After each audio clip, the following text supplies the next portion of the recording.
Hello everyone, welcome back to my YouTube channel. ಇವತ್ತು ವಿಡಿಯೋಲಿ ನಾನು ಹೇಗೆ ಈಸಿಯಾಗಿ ಚಕ್ಲಿ ಹಾಗೆ ನಿಪ್ಪಟ್ಟು ಮಾಡೋದು ಅಂತ ತೋರಿಸ್ತಾ ಇದ್ದೀನಿ. ತುಂಬಾ ಈಸಿಯಾಗಿ ಮಾಡ್ಕೋಬೋದು. ನೀವೇ ನೋಡ್ತಿರ್ಬೋದು ಎಷ್ಟು ಚೆನ್ನಾಗಿ ಬಂದಿದೆ ಅಂತ. ಯಾರಿಗೆಲ್ಲ ಕರೆಕ್ಟಾಗಿ ಚಕ್ಲಿ ಮಾಡೋಕ್ಕೆ ಬರ್ತಿಲ್ವೋ ಅವರಿಗೆ ಈ ವಿಡಿಯೋ ತುಂಬಾ ಹೆಲ್ಪ್ ಆಗುತ್ತೆ. ಮೊದಲಿಗೆ ನನ್ನ ಚಾನಲ್ನ ಇನ್ನೂ ಯಾರೆಲ್ಲ ಸಬ್ಸ್ಕ್ರೈಬ್ ಮಾಡ್ಕೊಂಡಿಲ್ವೋ ಪ್ಲೀಸ್ ಸಬ್ಸ್ಕ್ರೈಬ್ ಮಾಡ್ಕೊಳ್ಳಿ. ಇವಾಗ ನಾನು ಸೌಂಡ್ ಕೇಳಿಸ್ತೀನಿ ನೋಡಿ, ಎಷ್ಟು ಚೆನ್ನಾಗಿ ಕ್ರಿಸ್ಪಿಯಾಗಿ ಬಂದಿತ್ತು ಅಂತ.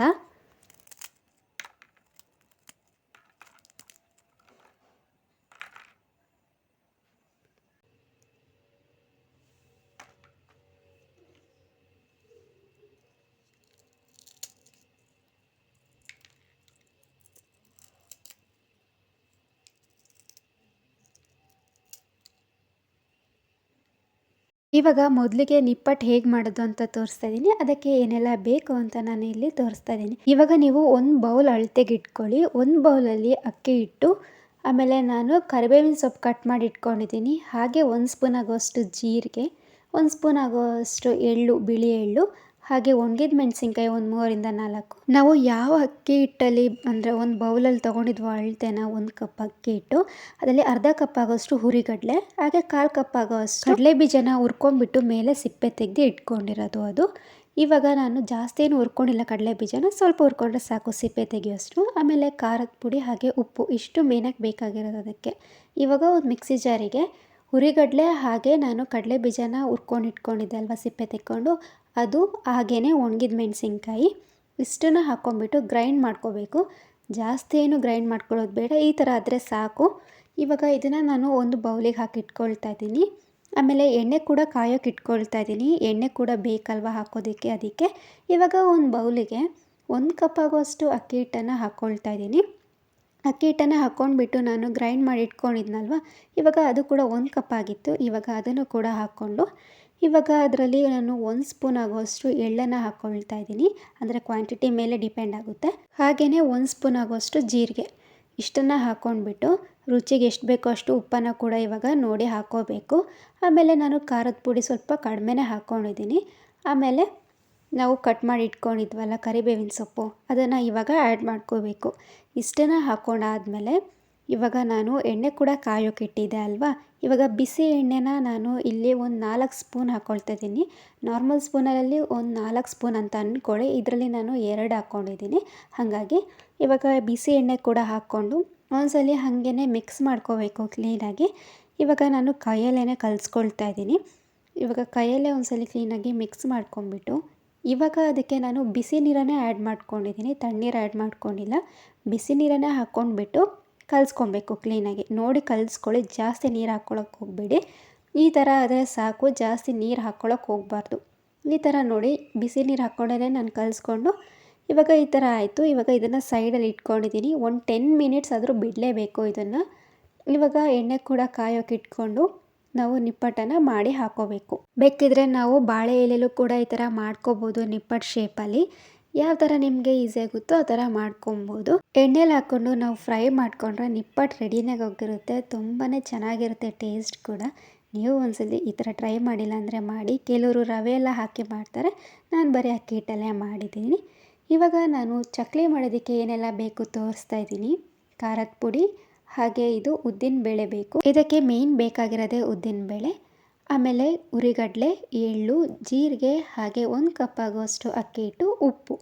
1 ಕಪ್ ಆಗುವಷ್ಟು ಅಕ್ಕಿ ಹಿಟ್ಟಿಗೆ ಅರ್ಧ ಕಪ್ ಆಗುವಷ್ಟು ನಾನು ಉದ್ದಿನಬೇಳೆ ಹಾಗೆ ಹುರಿಗಡಲೆ ತೊಗೊಂಡಿದ್ದೀನಿ. ಮೊದಲಿಗೆ ಒಂದು ಬಾಣಲಿಗೆ ಉದ್ದಿನಬೇಳೆನ ಹಾಕ್ಕೊಳ್ತಾ ಇದ್ದೀನಿ.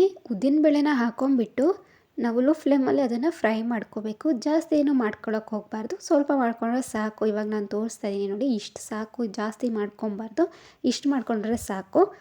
ಇವಾಗ ಇದನ್ನು ಕೂಡ ನಾನು ಅದೇ ಬೌಲಿಗೆ ಹಾಕ್ಕೊಳ್ತಾ ಇದ್ದೀನಿ. ಇವಾಗ ನಾವು ಇದಕ್ಕೆ ಬೇಕಾಗಿರೋ ಚಕ್ಲಿಗೆ ಇದೇ ಮೇನ್, ಉದ್ದಿನಬೇಳೆನೇ ಬೇಕಾಗಿರೋದು. ನಿಮಗೆ ಪರ್ಫೆಕ್ಟಾಗಿ ಟೇಸ್ಟಿಯಾಗಿ ಬರಬೇಕು ಅಂತ ಹೇಳಿದ್ರೆ ಇವಾಗ ಮಿಕ್ಸಿ ಜಾರಿಗೆ ಹುರಿದಿರೋದು ಉದ್ದಿನಬೇಳೆನ ಹಾಕ್ಕೊಂಡು ಗ್ರೈಂಡ್ ಮಾಡ್ಕೋಬೇಕು ಫಸ್ಟಿಗೆ. ಇವಾಗ ನೋಡಿ ಗ್ರೈಂಡ್ ಮಾಡ್ಕೊಂಡಾಯಿತು. ಇವಾಗ ಅದಕ್ಕೆ ನಾನು ಹುರಿಗಡಲೆನ ಹಾಕ್ಕೊಳ್ತಾ ಇದ್ದೀನಿ, ಅರ್ಧ ಕಪ್ ಆಗೋಷ್ಟು. ಇವಾಗ ಹುರಿಗಡಲೆ ಹಾಕ್ಕೊಂಡು ಅದಕ್ಕೆ 1 ಸ್ಪೂನ್ ಆಗೋಷ್ಟು ಜೀರಿಗೆನ ಹಾಕ್ಕೊಂಡಿದ್ದೀನಿ. ಇಷ್ಟನ್ನು ಹಾಕ್ಕೊಂಡು ಗ್ರೈಂಡ್ ಮಾಡ್ಕೋಬೇಕು. ಇದು ಕ್ಲೀನಾಗಿ ಗ್ರೈಂಡ್ ಮಾಡ್ಕೋಬೇಕು. ನಿಪ್ಪಟ್ಟಿಗಾದರೆ ನಾವು ಕ್ಲೀನಾಗಿ ಗ್ರೈಂಡ್ ಮಾಡ್ಕೊಂಡಿರಲಿಲ್ಲ, ಇದಕ್ಕೆ ಕರೆಕ್ಟಾಗಿ ಗ್ರೈಂಡ್ ಮಾಡ್ಕೋಬೇಕು. ಇವಾಗ ಇದನ್ನು ಕೂಡ ಮತ್ತೆ ಆ ಬೌಲಿಗೆ ಹಾಕಿ ಇಟ್ಕೊಳ್ತಾ ಇದ್ದೀನಿ ಸೈಡಿಗೆ. ಇವಾಗ ಚಕ್ಲಿ ಮಾಡೋಕ್ಕೆ ರೆಡಿ ಮಾಡ್ಕೊಬೇಕು. ಹಾಗಾಗಿ ಒಂದು ಬೌಲಿಗೆ ಅಕ್ಕಿ ಹಿಟ್ಟು 1 ಕಪ್ ಆಗೋಷ್ಟು ಇವಾಗ ನಾವು ಗ್ರೈಂಡ್ ಮಾಡಿ ಇಟ್ಕೊಂಡಿದ್ವಲ್ಲ ಅದನ್ನು ಕೂಡ ಆ್ಯಡ್ ಮಾಡಿಕೊಂಡು ಇವಾಗ 1 ಸ್ಪೂನ್ ಆಗುವಷ್ಟು ನಾನು ಎಳ್ಳನ್ನು ಹಾಕ್ಕೊಳ್ತಾ ಇದ್ದೀನಿ. ಬಿಳಿ ಎಳ್ಳು 1 ಸ್ಪೂನ್ ಹಾಕ್ಕೊಂಡಿದ್ದೀನಿ. ಹಾಗೆ ರುಚಿಗೆ ಎಷ್ಟು ಬೇಕೋ ಅಷ್ಟು ಉಪ್ಪು, ಹಾಗೆ ಖಾರದ ಪುಡಿ ಒಂದು ಅರ್ಧ ಸ್ಪೂನ್ ಆಗೋಷ್ಟು ಖಾರದ ಪುಡಿ ಹಾಕ್ಕೊಂಡು ಮತ್ತು ನಾವು ಬಿಸಿ ಎಣ್ಣೆನ ಹಾಕ್ಕೊಬೇಕು. ಒಂದು 4 ಸ್ಪೂನ್ ಆಗೋಷ್ಟು ಹಾಕ್ಕೊಳ್ಬೇಕು. ಅದೇ ನಾರ್ಮಲ್ ಸ್ಪೂನಲ್ಲಾದರೆ 4 ಸ್ಪೂನ್ ಅಂತ ಅಂದ್ಕೊಳ್ಳಿ. ಇವಾಗ ಮತ್ತೆ ನಾನು ಅದನ್ನು ಮಿಕ್ಸ್ ಮಾಡ್ಕೊಳ್ತಾ ಇದ್ದೀನಿ. ಕೈಯಲ್ಲೇ ಮಿಕ್ಸ್ ಮಾಡ್ಕೊಳ್ತಾ ಇದ್ದೀನಿ ಇವಾಗ. ಹಾಗೆಯೇ ಬಿಸಿ ನೀರನ್ನೇ ಹಾಕ್ಕೊಂಡು ಇದನ್ನು ಕೂಡ ಹಾಗೇ ಕಲಿಸ್ಕೋಬೇಕು. ನಾವು ನಿಪ್ಪಟ್ಟು ಹೆಂಗೆ ಮಾಡ್ಕೊಂಡ್ವೋ ಇದನ್ನು ಅದೇ ಥರ ಮಾಡ್ಕೊಳ್ಳೋದು. ಇವಾಗ ನೀರನ್ನು ಹಾಕ್ಕೊಂಡು ಬಿಸಿ ನೀರನ್ನೇ ಕಲಿಸ್ಕೊಂಡಿದ್ದೀನಿ ನೋಡಿ. ಈ ಥರ ಮಾಡಿಕೊಂಡು ಇದನ್ನು ಕೂಡ 10 ನಿಮಿಷ ಬಿಡಬೇಕು. ಇವಾಗ ಚಕ್ಲಿ ಒತ್ತೋದಿರುತ್ತಲ್ವ ಅದಕ್ಕೆ ಚಕ್ಲಿ ಶೇಪ್ ಇದು ಹಾಕ್ಕೊಂಡು ಪ್ಲೇಟು ಅದಕ್ಕೆ ಎಣ್ಣೆ ಹಾಕ್ಕೊಂಡು ಸುತ್ತ ನಾನು ಅದಕ್ಕೆ ಸ್ಪ್ರೆಡ್ ಮಾಡ್ಕೊಂಡಿದ್ದೀನಿ ಕೈಯಲ್ಲೇ. ಅದಾದಮೇಲೆ ನಾವು ಹಿಟ್ಟನ್ನು ಮಾಡಿ ಇಟ್ಕೊಂಡಿದ್ವಲ್ಲ ಇವಾಗ ಫುಲ್ ಅದಕ್ಕೆ ಹಾಕ್ಕೊಳ್ತಾ ಇದ್ದೀನಿ. ಅದಕ್ಕೆ ಎಷ್ಟು ಬೇಕೋ ಅಷ್ಟು ಹಾಕ್ಕೊಂಬಿಟ್ಟು ಮತ್ತೆ ಅದನ್ನು ಕ್ಲೋಸ್ ಮಾಡಿಕೊಂಡು ಚಕ್ಲಿ ಒತ್ಕೊಳ್ಳೋದಷ್ಟೇ. ತುಂಬಾ ಚೆನ್ನಾಗಿ ಬರುತ್ತೆ, ಕಟ್ಟಾಗೋದಿಲ್ಲ. ಕೆಲವರು ಹೇಳ್ತಾರೆ ಒತ್ತಬೇಕಾದ್ರೆ ಅದು ಕಟ್ಟಾಗ್ತಿರುತ್ತೆ ಅಂತ. ಹಾಗೇನಾಗಲಿಲ್ಲ, ನಾವು ಎಷ್ಟು ಉದ್ದ ಮಾಡಿದ್ರೂ ಅಷ್ಟು ಚೆನ್ನಾಗಿ ಬರ್ತಾನೆ ಇತ್ತು, ಕಟ್ಟೇ ಆಗ್ತಿರ್ಲಿಲ್ಲ. ನೀವೇ ನೋಡ್ಬೋದು ನೋಡಿ, ಎಷ್ಟು ಚೆನ್ನಾಗಿ ರೌಂಡ್ ಬೇಕಾದ್ರೂ ಮಾಡ್ಬೋದಿತ್ತು, ಆ ಥರ ಚೆನ್ನಾಗಿ ಬರ್ತಾಯಿತ್ತು ಚಕ್ಲಿ. ಹಾಗಾಗಿ ಈ ಥರ ಮಾಡಿ ನೀವು ಕೂಡ ಯಾರಿಗೆಲ್ಲ ಚಕ್ಲಿ ಕರೆಕ್ಟಾಗಿ ಮಾಡೋಕ್ಕೆ ಬರ್ತಿರ್ಲಲ್ವೋ ಈ ಥರ ಮಾಡಿದ್ರೆ ನಿಜವಾಗ್ಲೂ ನೀವು ಕೂಡ ಚಕ್ಲಿ ಚೆನ್ನಾಗೇ ಮಾಡ್ಬೋದು. ನೀವೇ ನೋಡ್ತಿರ್ಬೋದು ವೀಡಿಯೋಲಿ ಎಷ್ಟು ಚೆನ್ನಾಗಿ ಬರ್ತಿದೆ ಅಂತ. ಎಲ್ಲನೂ ಇದೇ ಥರ ಚಕ್ಲಿನ ಇವಾಗ ಒತ್ಕೊಬೇಕು. ಕರೆಕ್ಟಾಗಿ ಶೇಪಾಗಿಯೇ ಬರುತ್ತೆ ಇದು ಕೂಡ. ಬೇಕಿದ್ರೆ ನಾವು ಎಣ್ಣೆಗೇ ಬಿಟ್ಕೊಬೋದು. ಆ ಥರ ಆಗಿಲ್ಲ ಅಂದರೆ ಈ ಥರ ಕೂಡ ಮಾಡ್ಕೋಬೋದು. ನಾನು ಒಂದು ಪ್ಲಾಸ್ಟಿಕ್ ಮೇಲೆ ಈ ಥರ ಒತ್ಕೊಳ್ತಾ ಇದ್ದೀನಿ. ಅದಾದಮೇಲೆ ಎಣ್ಣೆಗೆ ಬಿಡೋದು ಅಂತ. ಇದೇ ಥರ ಎಲ್ಲನೂ ಮಾಡ್ಕೊಂಬಿಟ್ಟು ಇನ್ನು ಎಣ್ಣೆ ಕೂಡ ಕಾಯೋಕೆ ಇಟ್ಕೊಂಡಿದ್ದೀನಿ ಸೈಡಲ್ಲಿ. ಇವಾಗ ಎಣ್ಣೆ ಕಾದಾದ್ಮೇಲೆ ಒಂದೊಂದೇ ತೊಗೊಂಡು ಬಿಡೋದು.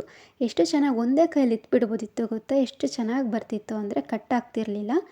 ಇವಾಗ ಎಣ್ಣೆಗೆ ಕೂಡ ಹಾಕ್ಕೊಂಬಿಟ್ಟು ಲೋ ಫ್ಲೇಮಲ್ಲಿ ಬೇಡ, ಸ್ವಲ್ಪ ಮೀಡಿಯಮ್ ಫ್ಲೇಮಲ್ಲೇ ಇದನ್ನು ಕೂಡ ಫ್ರೈ ಮಾಡ್ಕೋಬೇಕು. ಇದನ್ನು ಫ್ರೈ ಮಾಡ್ಕೊಂಡಾದ್ಮೇಲೆ ಚಕ್ಲಿ ರೆಡಿನೇ ಆಗೋಗುತ್ತೆ. ತುಂಬಾ ಸಿಂಪಲಾಗಿ ಮಾಡ್ಕೊಬೋದು, ಬೇಗನೆ ತುಂಬ ಟೇಸ್ಟಿಯಾಗಿರುತ್ತೆ. ಯಾಕಂದರೆ ಉದ್ದಿನಬೇಳೆ ಎಲ್ಲ ಹಾಕಿರ್ತೀವಲ್ಲ ಹಾಗಾಗಿ. ಹಾಗೆಯೇ ಇವತ್ತಿನ ವಿಡಿಯೋ ಕೂಡ ಇಷ್ಟೇ ಸಿಂಪಲಾಗಿತ್ತು. ನಿಮಗೆ ಈ ವಿಡಿಯೋ ಇಷ್ಟ ಆಗಿದೆ ಅಂತ ಅಂದ್ಕೊಳ್ತೀನಿ. ಇಷ್ಟ ಆಗಿದರೆ ಒಂದು ಲೈಕ್ ಮಾಡಿ. ಇನ್ನು ನೆಕ್ಸ್ಟ್ ವಿಡಿಯೋಲಿ ಸಿಗೋಣ. Thank you for watching.